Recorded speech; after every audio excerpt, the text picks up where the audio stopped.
Nadreen अस्सलाम वालेकुम। Inside news के नए प्रोग्राम के साथ मैं हूं इब्राहिम राजा और आज हम बात करेंगे कि जहांगीर तरीन पर अचानक क्या बहुत बड़ी क़यामत टूट पड़ी। इस अचानक बहुत बड़ी मुसीबत पर जहांगीर तरीन इंतहाई अफसुर्दा क्यों हैं। Army chief general Qamar Javed Bajwa के मुतल्लिक एक बहुत बड़ी और हैरान कुन खबर क्या है। एक गैर मामूली वीडियो इस वक्त सोशल मीडिया पर क्यों वायरल है और आज की तारीख में इमरान खान साहब ने न्यूट्रल्स के मुतल्लिक किस नौयत का एक हसास और खतरनाक राज खोल दिया जिसे मीडिया ने सेंसर कर दिया। सबसे पहले आपको जीएचक्यू के एक नुमाइंदे के दो बहुत बड़े इंकशाफात से आगाह करते हैं और इस नुमाइंदे ने ये इंकशाफात इमरान खान साहब और army chief general Qamar Javed Bajwa के मुतल्लिक किए हैं। ये एक बहुत बड़ी ब्रेकिंग न्यूज है, एक ताज़ा तरीन खबर है और अब जीएचक्यू के इस नुमाइंदे का नाम भी सामने आ गया है और इसने अब खुद जनरल बाजवा और इमरान खान साहब के मुतल्लिक तीन बहुत बड़े और अहम नौयत के इंकशाफात कर दिए हैं। यही इंकशाफात जीएचक्यू के एक हंगामी नौयत के अहम तरीन फैसले के मुतल्लिक भी हैं और जीएचक्यू के इसी नुमाइंदे की एक वीडियो भी इस वक्त वायरल है। ये वीडियो सोशल मीडिया पर इतनी तेजी के साथ फैली कि अब जो मेन स्ट्रीम न्यूज चैनल्स हैं यानी जो मरकजी मीडिया चैनल्स हैं उन्हें भी इस वीडियो को और इस वीडियो से जुड़ी इस खबर को अपनी हेडलाइंस में शामिल करना पड़ा है। ये ऐसे इंकशाफात हैं जो किसी निजी महफिल में नहीं किए गए, ये इंकशाफात कोई जराए से आगे नहीं फैलाए गए बल्कि ये इंकशाफात कैमरों के सामने किए गए हैं। जीएचक्यू के इस नुमाइंदे का नाम भी आपको बताते हैं और इस नुमाइंदे ने जो तीन बड़े इंकशाफात किए हैं army chief general Qamar Javed Bajwa के मुतल्लिक और इमरान खान साहब के राब्तों के मुतल्लिक, उनके मुतल्लिक भी मुख्तसरन आपको आगाह करते हैं। अब इनमें से जो पहला इंकशाफ था जीएचक्यू के इस नुमाइंदे का, ये बराह रास्त army chief general Qamar Javed Bajwa के मुतल्लिक था और जीएचक्यू के जो ताकतवर तरीन जनरल्स हैं उनसे जुड़ा हुआ ये इंकशाफ था और इस इंकशाफ में जीएचक्यू के इस नुमाइंदे ने यह बताया कि जीएचक्यू और इमरान खान साहब के दरमियान एक बहुत खास मामले पर जबरदस्त तरीके से राब्ते हुए हैं और अब ताल्लुकात बेहतर होना शुरू हो गए हैं और अब बर्फ पिघलना शुरू हो गई है। ये इस शख्स के अपने अल्फाज थे, लेकिन उसके बाद इसी नुमाइंदे ने army chief general Qamar Javed Bajwa और इमरान खान साहब के मुतल्लिक एक बहुत बड़ा और हसास नौयत का इंकशाफ और भी कर दिया। और ये जो दूसरा इंकशाफ था, इस दूसरे इंकशाफ में इस नुमाइंदे का कहना यह था और उसके अल्फाज ये थे कि जीएचक्यू इस वक्त ये सोच रहा है कि मुल्क जिस दलदल में फंस चुका है, मौजूदा जो दलदल है जिससे मुल्क बहुत बुरे तरीके से ट्रैप हो गया है, इस दलदल से मुल्क को कैसे निकाला जाए और मौजूदा इंतशार को कैसे खत्म किया जाए। लेकिन इसके बाद इसी नुमाइंदे ने इमरान खान साहब, जीएचक्यू और ताकतवर जनरल्स के मुतल्लिक एक हसास तरीन और एक अहम तरीन तीसरा इंकशाफ भी कर दिया और ये जो तीसरा इंकशाफ था, इस इंकशाफ में जीएचक्यू के इस नुमाइंदे का कहना था कि मेरी इमरान खान साहब से मुलाकात हुई है। इसकी बाकायदा तस्दीक कर दी इस नुमाइंदे ने कि इसकी इमरान खान साहब से मुलाकात हुई है और फिर ये तस्दीक भी कर दी कि मैंने इमरान खान को बहुत अहम नौयत का पैगाम पहुंचा दिया है। यहां जीएचक्यू के इस नुमाइंदे का तासुर ये था कि मैंने ताकतवर जनरल्स का जो पैगाम है वो इमरान खान साहब तक पहुंचाया है और ये तहलका खेज इंकशाफ जीएचक्यू के इस नुमाइंदे ने कैमरों के सामने किया। लेकिन इसके बाद इमरान खान साहब ने जो जीएचक्यू को जवाबी पैगाम भेजा उसके मुतल्लिक भी इसी नुमाइंदे ने एक बड़ा और अहम नौयत का इंकशाफ कर दिया और इस इंकशाफ के पहले हिस्से में जीएचक्यू के इस नुमाइंदे ने मियां नवाज शरीफ के मुतल्लिक एक हसास नौयत का नुक्ता बयान किया اور یہ نقطہ اتنا اہم تھا کہ جو مین سٹریم چینلز ہیں ان کی ہیڈ لائن کا حصہ بھی بن گیا، کیونکہ یہ نقطہ براہ راست army chief general Qamar Javed Bajwa کے متعلق تھا، اور اس نقطے میں اس نمائندے نے امپریشن یہ دیا، اس نمائندے نے یہ تاثر بنایا کہ اس کے پاس فوج کے اندرونی حلقوں کی بہت کلیدی نوعیت کی معلومات ہیں، بہت حساس نوعیت کی اندرونی اطلاعات اس کے پاس موجود ہیں، اور اس نقطے میں جی ایچ کیو کے اس نمائندے نے یہ الفاظ استعمال کیے کہ میاں نواز شریف نے 10 سے زائد مرتبہ army chief general Qamar Javed Bajwa پر سنگین ترین الزامات عائد کیے تھے، 10 سے زائد مرتبہ مریم نواز نے فوج پر بدترین قسم کے الزامات عائد کیے، فوج کے خلاف سازش کی، لیکن اس کے باوجود اگر اسٹیبلشمنٹ نواز شریف کے ساتھ ہاتھ ملا سکتی ہے تو عمران خان سے دوبارہ ہاتھ ملانا کون سا ناممکن ہے۔ لیکن یہاں پر جی ایچ کیو کے اسی نمائندے نے سب سے بڑا اور سب سے اہم نوعیت کا انکشاف کر دیا، اور یہ جو چوتھا انکشاف تھا یہ بھی army chief general Qamar Javed Bajwa اور عمران خان صاحب کے متعلق تھا، یعنی دونوں کے تعلقات کے متعلق تھا، اور دونوں کے درمیان جو رابطے کروائے گئے ہیں ان رابطوں کے متعلق تھا۔ اور اس انکشاف میں اس نمائندے نے تاثر یہ دیا کہ عمران خان نے فوجی قیادت کے لیے میرے ہاتھ جو جوابی پیغام بھیجا تھا،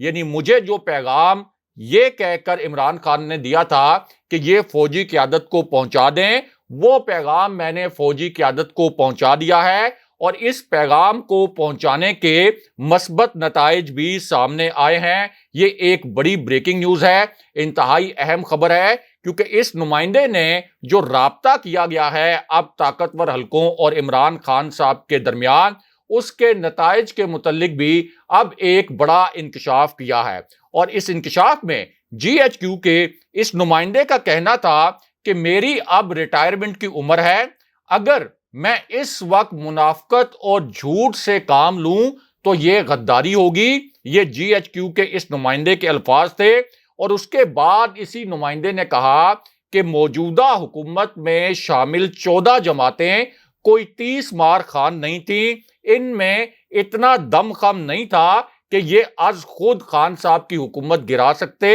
یعنی یہ اعتراف کر لیا گیا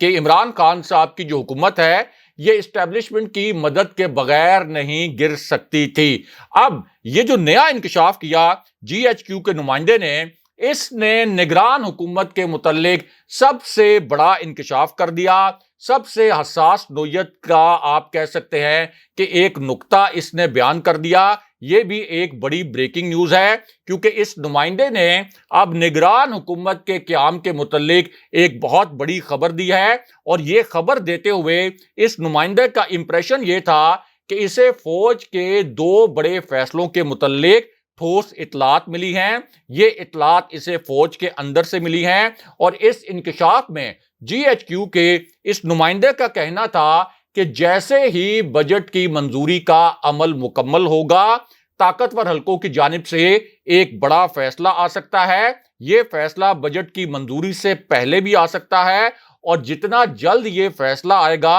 اتنا بہتر ہوگا، اور ایک ایسا نگران سیٹ اپ اب بہت جلد آ سکتا ہے جو اہم ترین معاشی اصلاحات کر کے فوراً الیکشن کروا دے۔ لیکن اس کے بعد اسی نمائندے نے سب سے اہم نوعیت کا نیا انکشاف بھی کر دیا، اور اس انکشاف میں جی ایچ کیو کے اس نمائندے نے یہ کہا کہ موجودہ حکومت کے پاس کل ملا کر 2 ووٹوں کی اکثریت ہے، ایم کیو ایم یا چودھری شجاعت حسین کے جو 2 ووٹ ہیں، یعنی ایک ان کے بیٹے کا، ایک طارق بشیر چیمہ کا۔ اگر یہ چودھری شجاعت حسین اور ایم کیو ایم اس وقت حکومت سے الگ ہو جائیں تو پھر یہ حکومت کسی بھی وقت گر سکتی ہے۔ لیکن اس کے بعد اسی جی ایچ کیو کے نمائندے نے الیکشن کی تاریخ کے متعلق ایک بہت بڑا انکشاف کر دیا، اور یہ جو انکشاف تھا یہ بریکنگ نیوز کے طور پر جو مین سٹریم چینلز ہیں انہوں نے اس بریکنگ نیوز کو فلیش بھی کیا۔ اور اس انکشاف میں اس نمائندے کا کہنا یہ تھا کہ جس قسم کے حالات ہیں اس وقت ملک کے، ان میں اکتوبر یا नवंबर में नया इलेक्शन हो सकता है और मेरी वजह से इमरान खान साहब और जीएचक्यू के दरमियान जो राब्ते हुए हैं, उन राब्तों के नतीजे में अब इमरान खान साहब और ताकतवर हलकों के ताल्लुकात बेहतर हो रहे हैं। दोनों जानिब से नए और ताज़ा तरीन पैगामात भी भिजवाए जा रहे हैं और मैंने खान साहब को भी कहा है कि आप भी थोड़ा सोचें, हालात बेहतर करें। दूसरी जानिब ताकतवर हलकों ने भी ये पैगाम दिया है कि तमाम इदारे और फरीक मिलकर हालात सुधार सकते हैं और ये जो इंकशाफ है ये ARY न्यूज चैनल पर आज की तारीख में साबिक आर्मी चीफ जनरल ज़ियाउल हक के बेटे एजाजुल हक ने किए हैं। लेकिन यहां इमरान खान साहब ने भी न्यूट्रल्स के मुतल्लिक आज की तारीख में दो बड़े और नए इंकशाफात कर दिए हैं। इनमें से एक इंकशाफ ऐसा था जिसका बोझ मीडिया नहीं उठा सका, एक इंकशाफ को मीडिया ने सेंसर कर दिया। खान साहब के इस एक इंकशाफ से जो कि मीडिया ने सेंसर कर दिया था उसके मुतल्लिक आपको मुख्तसरन बताते हैं। अब इनमें से जो पहला इंकशाफ था खान साहब का वो फौजी क़यादत के मुतल्लिक था और खान साहब ने आज की तारीख में न्यूट्रल्स को बराह रास्त मुखातिब किया, यानी फौजी क़यादत को मुखातिब किया और न्यूट्रल्स को मुखातिब करते हुए इमरान खान साहब ने ये अल्फाज बोले कि मौजूदा इंपोर्टेड हुकूमत इदारों के अंदर मदाखलत कर रही है। बहुत मानी खेज अल्फाज बोले खान साहब ने और इस मदाखलत के शवाहिद भी मौजूद हैं। लेकिन इसके बाद खान साहब ने न्यूट्रल्स के मुतल्लिक दूसरा बड़ा इंकशाफ कर दिया जिसको चैनल्स ने सेंसर कर दिया और खान साहब का इंकशाफ का ये जो हिस्सा था और इस हिस्से पर मबनी जो वीडियो क्लिप था वो चैनल्स ने नहीं चलाया। और ये जो दूसरा हिस्सा था खान साहब के इंकशाफ का, इस हिस्से में उन्होंने फौजी क़यादत को बराह रास्त मुखातिब किया, उसके बाद उन्होंने इंपोर्टेड हुकूमत को भी मुखातिब किया और ये इंकशाफ नए आर्मी चीफ की तकर्री के मुतल्लिक था। यानी army chief general Qamar Javed Bajwa की जो मुद्दत मुलाजमत है ये 29 नवंबर 2022 को खत्म हो रही है और अगर उन्हें एक्सटेंशन नहीं मिलती तो फिर नया आर्मी चीफ कौन हो सकता है। खान साहब का ये इंकशाफ इस मामले से जुड़ा हुआ था। अब इसी मामले पर खान साहब से आज की तारीख में एक बहुत पेचीदा और अहम नोयत का सवाल किया गया और वो सवाल ये था कि आपके ख्याल में अगला आर्मी चीफ कौन हो सकता है और अगर आप वजीर आजम होते तो फिर किसको अगला आर्मी चीफ लगाते। अब इस पर इमरान खान साहब ने जवाब ये दिया कि मैं आर्मी के अंदर जो अफसरान हैं और जो जनरल्स हैं उनको ज्यादा नहीं जानता, लेकिन मेरे मुतल्लिक ये तासुर बना दिया गया कि मैं जनरल फैज हमीद को आर्मी चीफ बनाने का इरादा रखता हूं और अब नून लीग के रहनुमाओं ने ये एतराफ कर लिया है कि मेरी हुकूमत गिराने की एक वजह यह भी थी कि वो डरे हुए थे कि कहीं मैं जनरल फैज हमीद को आर्मी चीफ ना बना दूं। लेकिन मैंने कभी भी ये नहीं सोचा था कि मैं किसको आर्मी चीफ बनाऊंगा और ये फैसला मैंने नवंबर में जाकर करना था। मौजूदा सूरत हाल का एक ही हल है कि फौरन शफाफ इलेक्शन करवाए जाएं। लेकिन यहां पर जहांगीर तरीन के मुतल्लिक एक बहुत बड़ी और तबाहकुन खबर आई है। ये एक बड़ी ब्रेकिंग न्यूज है, एक ताजा तरीन खबर है और ये खबर जहांगीर तरीन और उनका जो पूरा ग्रुप है उस पर बिजली बनकर गिरी है, उनके लिए बहुत तकलीफदेह साबित हुई है क्योंकि इस एक खबर की वजह से अब जहांगीर तरीन का जो ग्रुप है और नून लीग ये आमने सामने आ सकते हैं और जहांगीर तरीन के साथ अब एक नया और बहुत बड़ा धोखा किया गया है। और वो धोखा इस तरह हुआ कि जहांगीर तरीन ग्रुप के जो MPs थे यानी अरकान पंजाब असेंबली, वो असल में तहरीके इंसाफ के टिकट पर मुंतखब हुए थे और फिर इन्हीं अरकान पंजाब असेंबली ने तहरीके इंसाफ की पार्टी पॉलिसी की खिलाफ वर्जी करते हुए हमजा शहबाज को वजारत आला के लिए वोट दे दिया था। फिर सुप्रीम कोर्ट के अहकामात की रोशनी में ये तमाम MPs इलेक्शन कमीशन के जरिए डी सीट हो गए थे। लेकिन अब जहांगीर तरीन के लिए एक ताजा तरीन बहुत बुरी खबर आई है और वो खबर यह है कि जहांगीर तरीन के एक करीबी साथी और एक करीबी MPA जो जहांगीर तरीन के ग्रुप का हिस्सा थे वो भी डी सीट हो गए थे। इनका नाम मोहम्मद ताहिर रंधावा है। اب یہ PP 282 لیا سے الیکشن لڑ رہے ہیں اور انہیں خانہ پوری کے لیے نون لیگ نے اپنا ٹکٹ بھی دیا، لیکن اب نون لیگ کی جو مرکزی قیادت ہے وہ ان کی انتخابی مہم چلانے کے لیے حلقے میں نہیں جا رہی۔ حلقے کے لوگوں کو ان پر بڑا غم و غصہ ہے